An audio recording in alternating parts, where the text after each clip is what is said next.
অবশেষে গোদারা খাল আসলে উন্মুক্ত করা হচ্ছে। এখানে বাঁধ কেটে ফেলা দেওয়া হবে, এখন কাজ শুরু হয়ে গেছে। কিন্তু গোদারা খাল ষাটগম্বুজ ইউনিয়নের ভিতরে দীর্ঘদিনের মানুষের প্রত্যাশা ছিল এই খাল মানুষ ব্যক্তিগত কাজে কিন্তু ব্যবহার করত। এখানে মাছ কেটে খালকে ঘেরে পরিণত করেছিল।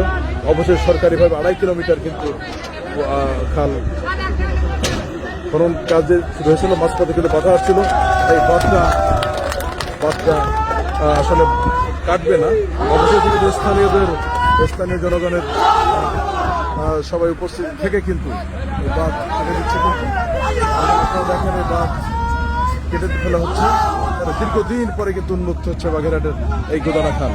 দীর্ঘদিন পরে কিন্তু উন্মুক্ত হচ্ছে, ভেঙে ফেলা হচ্ছে, আপনাদের দেখাচ্ছে। অবশেষে গোদারা খালের বাঁধ উন্মুক্ত, 2 সাইড থেকে কিন্তু কাজ চলতেছে।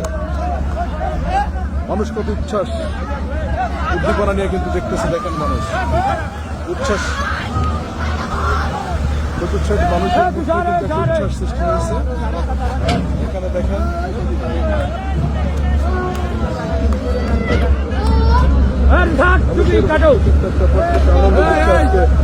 তাদের দীর্ঘদিনের গ্রামবাসীর বহুত আকাঙ্ক্ষা ছিল এই খাল কাটার উন্মুক্ত জন্য, আজকে তাই সফল হলো। এলাকার মানুষ খুব ইচ্ছাও খুশি হয়েছে, আমরা উন্মুক্ত চাই। পানি দেয় না, এটা কত বড় কাপের, আমার মাছগুলো মরে যাচ্ছে একটু পানি পাইনি। এখানে এরপর মানুষের ঠিকমতো পানি পাবে, পানি চলাচল স্বাভাবিক হবে। খাল উন্মুক্ত হয়ে সাধারণ মানুষের মধ্যে কিন্তু হাসি। এখানে কিন্তু এই বাঁধ হচ্ছে, মাঝপথে কিন্তু বাঁধ আটকে দিয়েছিল। শুরু হলেও